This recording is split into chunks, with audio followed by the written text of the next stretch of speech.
Subscribe करें हमारे channel को आसान जिंदगी और इस बेल आइकन को प्रेस करें इसी तरह के और वीडियोस प्राप्त करने के लिए। नमस्कार, मैं शारदा पांडे आसान जिंदगी के इस एपिसोड में आपका स्वागत करती हूँ। आज मैं आपको सावन सोमवार का व्रत पूजन नियम बताऊंगी। सावन सोमवार के साथ साथ जो हर सोमवार को व्रत करते हैं उनके लिए भी, और जो 16 सोमवार का व्रत करते हैं उनके लिए भी। नारद पुराण के अनुसार 3 प्रकार के सोमवार व्रत होते हैं।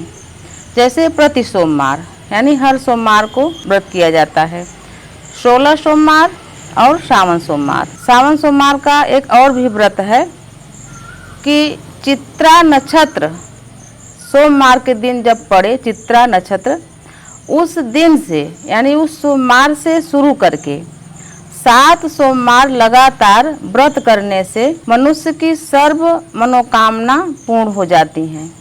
व्यक्ति स्वस्थ, सुंदर और संपन्नता की जो कामना करता है वो शीघ्र ही पूर्ण हो जाती हैं। इसी प्रकार से जो ये 3 प्रकार की जो सावन सोमवार, प्रति सोमवार और 16 सोमवार, इन तीनों सोमवार का विधि जो है एक जैसे ही है। पूजन, व्रत, उद्यापन और दान एक जैसे ही है। तो मैं आपको इसी के विषय में आज बता रही हूँ। जब हम 16 सोमवार का व्रत शुरू करें तो वो सावन महीने से ही करें तो काफ़ी फलदायी होता है। जैसा कि मैं पहले भी बताई हूँ, जब भी कोई व्रत हम प्रारंभ करते हैं तो वो सावन महीने से शुरू करें तो उसका फल अनंत गुना बढ़ जाता है। जैसे कि कुंवारी कन्याएं सुंदर वर और घर, दीर्घायु वर पाने के लिए, सुंदर संपन्न घर पाने के लिए भगवान शिव का 16 सोमवार का व्रत करती हैं। तो वो सावन के प्रथम सोमवार से व्रत शुरू करके 16 सोमवार व्रत करके विधिवत उद्यापन करें। कुंवारी कन्याएं भी वही विधि से पूजा करेंगे जैसे बाकी सब पूजा करती हैं। जैसे माता पार्वती भगवान शिव के लिए, जैसे कि तमाम लोग कहते हैं कि कन्याओं को, कुंवारियों को शिवलिंग नहीं छूना चाहिए, तो ऐसा कुछ नहीं है, वो पूजा कर सकती हैं भगवान जी का। जैसे कि सावन सोमवार में घर में भी शिवलिंग बना के पूजा कर सकती हैं, जिनका हम आवाहन और विसर्जन कर सकें। ये नहीं कि आप नया शिवलिंग ले आए, स्थापित करें, फिर सावन तक पूजा करें, फिर उनको कोने में कहीं रख दें, उनको जल और भगवान का विधिवत पूजा न करें, ऐसा नहीं। प्राण प्रतिष्ठा न करवाएं, न नया शिवलिंग रखवाएं घर में। काफ़ी भगवान का विधि विधान से पूजन जब आप कर सकें तभी ऐसा करें। मैं जो शिवलिंग बता रही हूँ वो मिट्टी का शिवलिंग बता रही हूँ। मिट्टी के शिवलिंग को आवाहन और विसर्जन किया जाता है, उसको मैं आगे बना के आपको दिखाऊंगी, विधिवत पूजा भी दिखाऊंगी। तो कुंवारी कन्याएं भी इस तरह से 16 सोमवार का व्रत कर सकती हैं, उद्यापन कर सकती हैं। सोम प्रदोष जो होता है, जो कि प्रदोष और सोमवार एक दिन ही पड़ता है, उसको सोम प्रदोष बोलते हैं। तो उस व्रत का भी काफ़ी महत्व होता है। कोई कोई सोम प्रदोष का ही व्रत करते हैं, जब सोमवार के दिन प्रदोष पड़ा तो उसका व्रत बहुत फलदायी होता है, वो भी करते हैं। मैं आपको सावन महीने में पूजन, भगवान शिव का पूजन बता रही हूँ। जैसे हम भगवान को अक्षत अर्पण करते हैं, भगवान शिव को चावल का अक्षत जिसमें कि हल्दी नहीं मिला रहता है, तिल का अक्षत भी हम अर्पण करते हैं। लेकिन सावन महीने में चने की दाल को अच्छी तरह से धो के भगवान को अर्पण करते हैं अक्षत रूप में। उसी प्रकार से जब हम पूजन करें शिवलिंग का, जैसे मैं सब पूजा में बताती हूँ कि प्रथम दिन और उद्यापन के दिन काफ़ी विधिवत पूजा करनी चाहिए। जैसे कि भगवान को श्वेत जनेऊ जरूर चढ़ाना चाहिए। बेलपत्री जब आप चढ़ाएं, क्या है कि बेल का जो पेड़ होता है दुर्लभ ही होता है, बहुत कम लोग लगाते हैं आसपास में। ये वीराने में, जंगल में या कहीं भी बस्तियों में मिल जाता है, शहरी क्षेत्र में कम मिलता है। बेलपत्री बिकती भी है। तो बेल पत्र का नियम है कि वो 6 महीने तक पुराना नहीं होता है। बेल पत्र किसी भी तरीके से चढ़ाया जाता है, उल्टा सीधा। बेल पत्र का चूर्ण भी भगवान को चढ़ाया जाता है।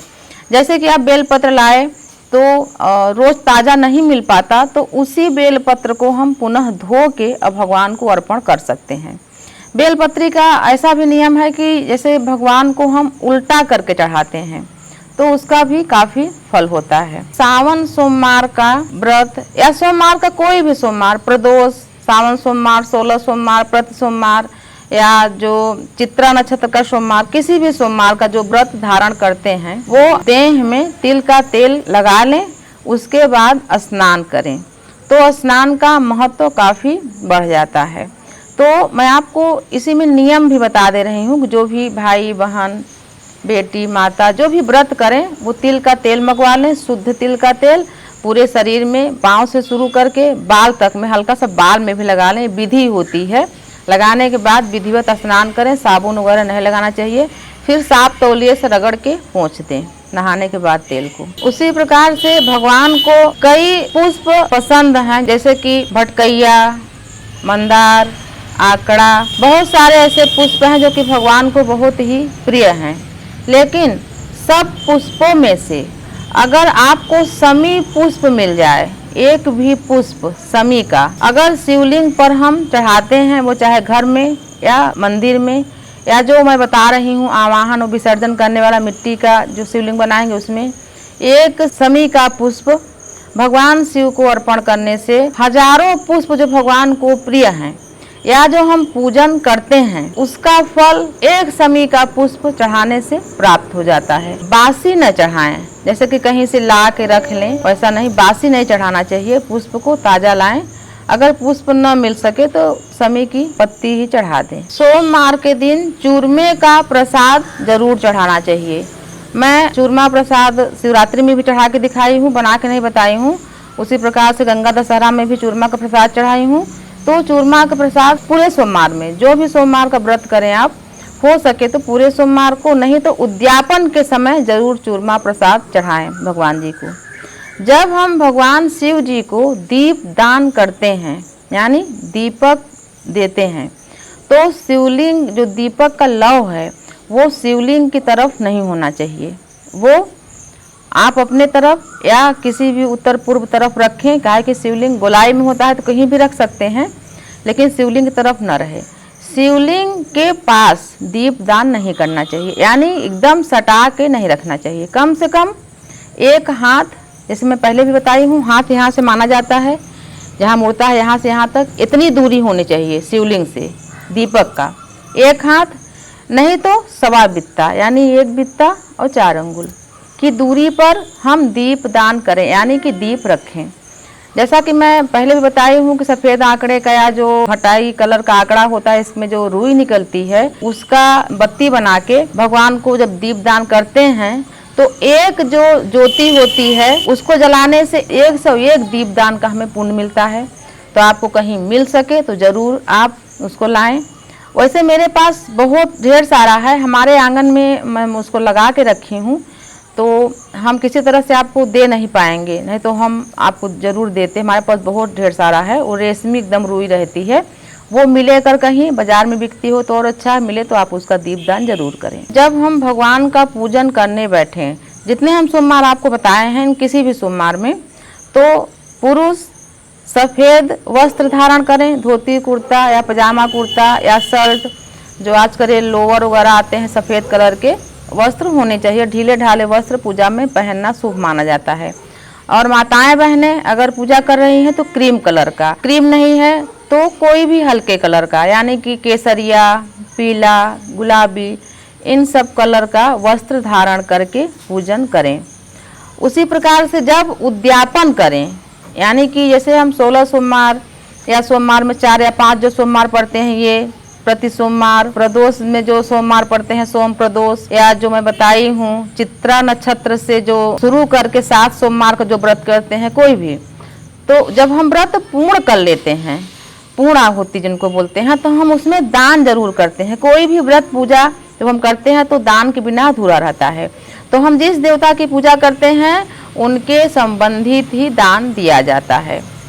जैसे कि आप वो भगवान को अपने यहाँ स्थापित करेंगे तो एक चंद्रमा जो कि किशोरावस्था चंद्रमा होते हैं तो बहुत निर्मल माने जाते हैं। किशोरावस्था चंद्रमा जैसे भगवान अपने भाल पर, ललाट पर यहाँ पर धारण करते हैं, उस प्रकार का चंद्रमा चांदी का बनवाएं और अपने यहाँ 1 महीने उस चंद्रमा को भगवान शिवलिंग पर चढ़ाएं और अंत में उसको भी मंदिर में दान दे दें। वो कितना भी बड़ा छोटा आप जैसा आप चाहें बनवा सकते हैं। उसी प्रकार से सफ़ेद वस्तुओं का दान, जैसे कि सावन के हर सोमवार को अगर कोई बूढ़ा ब्राह्मण आपको मिले, गरीब बूढ़ा ब्राह्मण, तो आप आदरपूर्वक उनको अपने घर में बुलाएं और उनको पेट भर के खीर खिलाएं। दिन के समय, रात्रि के समय नहीं, पेट भर के खीर खिलाएं, वो भी केसर युक्त, केसर डला और मेवा डला हुआ खीर खिलाएं। अगर ब्राह्मण नहीं आ सकते, अशक्त हैं या कुछ भी हो, तो आप उनके घर दे सकते हैं खीर को। अगर ऐसा भी नहीं कर सकते तो आप खीर बना के मंदिर में दान दे सकते हैं। अगर ऐसा भी नहीं कर सकते तो खीर की कच्ची सामग्री यानी कि चावल, चीनी, दूध, काजू, केसर, ये सब वस्तुएं आप मंदिर में हर एक सोमवार को दान कर सकते हैं। और जब उद्यापन करें, अभी मैं सावन के सोमवार के लिए बता रही हूँ, बाकी जब व्रत करते हैं तो उस सोमवार को भी, उद्यापन के समय भी आप ये चीजें दान कर सकते हैं। जब आप उद्यापन करें तो खीर जरूर बनवाएं और चूरमा का लड्डू भी बनाते हैं ब्राह्मण को खिलाने के लिए। उद्यापन के समय जैसे कि सफ़ेद धोती, कुर्ता, जैसे चंद्रमा बताई हूँ, वो मोती भी काफ़ी फलदायी होता है। आप कभी कभी सुने होंगे, बूढ़े पुराने जो हमारे सयाने हैं तो वो कहते हैं कि जरूर पिछले जन्म में मोती दान किया होगा जो इतना सुखी है। तो मोती का दान भी बहुत फलित होता है, वो भी सोमवार के व्रत के जो व्रतधारी हैं उनके लिए भी कोई भी कर सकता है मोती दान। आप चाहें तो एक मोती लेकर, अनामिका उंगली है उसके नाप का बनवा लें, चांदी में मढ़वा लें, वो भी ब्राह्मण को दान कर सकते हैं। जनेऊ, धोती, कुर्ता, जितने भी सफ़ेद वस्तु हैं, चीनी, चावल और रुई, कपूर, घी, ये सब सफ़ेद वस्तु में आते हैं। इनको दान दिया जाता है किसी भी सोमवार के।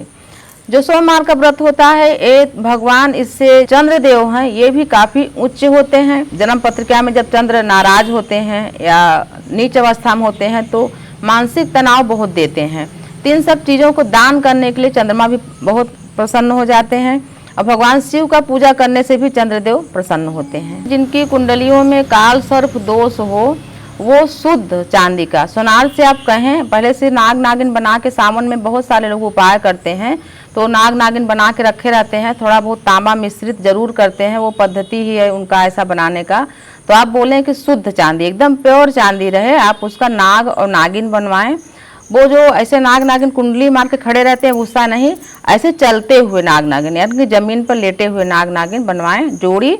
और भगवान शिव को सोमवार के दिन पहले उनके पास ले जाएं, भगवान शिवलिंग से छुआ दें, उनको अर्पण कर दें। उसके बाद उस नाग नागिन को चलते हुए पानी में, यानी बहती हुई नदी हो तो उनको उसमें बहा दें। तो जो काल सर्प दोष से जो पीड़ित हैं जातक, उनके लिए काफ़ी लाभदायक होता है और ये दोष पूरी तरह से समाप्त हो जाता है। तो सावन के महीने में सोमवार के दिन आप ऐसा जरूर करें। भगवान शिव जी का पूजन विधि भी इसी में बता रही हूँ। तो जैसे आप घर में 1 महीने के लिए शिवलिंग स्थापना करके मिट्टी का जो पूजन करेंगे, सभी भाई बहनों से मैं ये बताना चाहती हूँ कि नया शिवलिंग स्थापना प्राण प्रतिष्ठित न करवाएं। अगर आप उनका पूजन कर सकें, सिर्फ सावन में पूजन करके एक कोने में उनको रख दें, ऐसा नहीं करना है। इसीलिए मैं आपको आगे मिट्टी का शिवलिंग बनाना बताऊँगी। तो शिवलिंग के पास एक छोटा त्रिशूल हो सके तो चांदी का, नहीं तो पूजा दुकान में, बर्तन दुकान में त्रिशूल मिल जाता है, लोहे का भी, तांबे का भी, आप जैसा भी चाहें। एक त्रिशूल ले आएँ और उसको खड़ा करके, वो किसी भी छोटे से उसमें रख के खड़ा करके उसमें डमरू भी लगाएं, एक छोटा डमरू भी ले आएँ और दोनों का विधिवत पूजा करें। शिवलिंग के पास रख के, वो खड़ा करने के लिए एक आता है पात्र, उसमें रख के खड़ा करते हैं डमरू और शिवलिंग। तो शिवलिंग के साथ डमरू और त्रिशूल दोनों एक साथ रहता है। शिवलिंग के पास उसको स्थापित करके भगवान शिव के साथ उनकी भी पूजा करें और डमरू को पूजा के समय रोज प्रतिदिन बजाएं। जो त्रिशूल है उसके बीच वाले भाग में जो नोक है, सफ़ेद चंदन लगा के विधिवत उनकी भी पूजा करें और रक्षा सूत्र से उनको भी बांधें। तो इस सावन में डमरू और त्रिशूल भी लाके भगवान शिवलिंग के पास रख के उनकी भी विधिवत पूजा करें। हम जिस देवता की स्थापना करते हैं उनके पसंद का या उनके नाम का जो उनको पसंद रहता है, उस कलर का, उस रंग का झंडा लगाते हैं। तो भगवान शिव का जब भी पूजा करें तो या तो केसरिया झंडा लगाना चाहिए, और सोमवार का जो हम व्रत करते हैं इसमें सफ़ेद भी झंडा लगा सकते हैं सोमवार के व्रत में। तो झंडा का काफ़ी उपयोगिता है पूजन में। तो जब भी आप शिव जी का पूजन करें तो केसरिया और सफेद झंडा लगा सकते हैं, या आप दोनों झंडा लगा सकते हैं, एक शिव जी के नाम केसरिया झंडा और एक सफेद चंद्रदेव के नाम झंडा लगा के, दोनों तरफ लगा के झंडा महीना भर त्रिशूल, डमरू, शिवलिंग के साथ उस ध्वज की भी पूजा करनी चाहिए। जब भी हम पूजन करें, जो भी महीने भर का या कोई भी हम जब पूजन करते हैं तो विसर्जन का भी विधि होता है।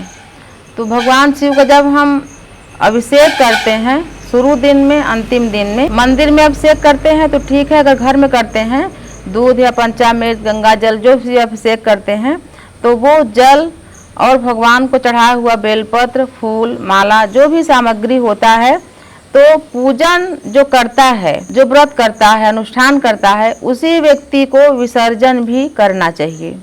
अगर दूसरा कोई विसर्जन करता है तो पूजन, व्रत, उद्यापन, दान, जो भी अनुष्ठान करने वाला व्यक्ति है उसका आधा फल विसर्जन करने वाले व्यक्ति को मिलता है, वो घर का हो, बाहर का हो, कोई हो। तो जो पूजन करे, विसर्जन विधि उसी को निभाना चाहिए। जो व्यक्ति पूजन करता है उसको सबसे आगे होना चाहिए, विसर्जन की सामग्री किसी पात्र में रख लें और पीछे घर के व्यक्ति रहें। विसर्जन यानी किसी चलते हुए नदी में विसर्जन करना चाहिए, अगर नदी नहीं है तो किसी भी सरोवर, तालाब में विसर्जन करना चाहिए, यही मतलब मान्यता है। और सावन के महीने में तो तमाम नाला वगैरह जो बहते हैं वो गंदे रहते हैं, वहाँ नहीं करना चाहिए, नदी में ही काफी इसका महत्व है, नदी में विसर्जन करना चाहिए। विसर्जन के बाद जो पात्र ले जाए वहाँ पर धो लें और वहाँ का जल लेकर, जहाँ विसर्जन करें वहाँ का जल लेकर अपने ऊपर छिड़काव करें और जिस देवी देवता को हम विसर्जन किए हैं उनसे आशीर्वाद मांगें कि हे देवी देवता, आप हमारे ऊपर सदैव अपनी कृपा और दया दृष्टि हमारे ऊपर, हमारे परिवार के ऊपर बनाए रखें। जो भी माताएं बहनें व्रत करती हैं सावन सोमवार का, वो एक टाइम मीठा भोजन कर सकती हैं। मीठा भोजन यानी सफेद मीठा भोजन करना चाहिए। तो खीर है, खीर आप बनाएं, घर वालों को भी खिलाएं, ब्राह्मण को जरूर दान दें और खुद पेट भर के एक बार खा लें। चाहे तो पूड़ियाँ भी बना सकती हैं, खीर पूड़ी का प्रसाद आप पेट भर के खा सकती हैं। सावन सोमवार में नमक नहीं खाना चाहिए। बाकी पूजन विधि जो आपको बताई वही करना चाहिए। सफेद चीजों का दान देना चाहिए। उसमें आप सफेद कोरी कापी भी दान में दे सकती हैं, जिसमें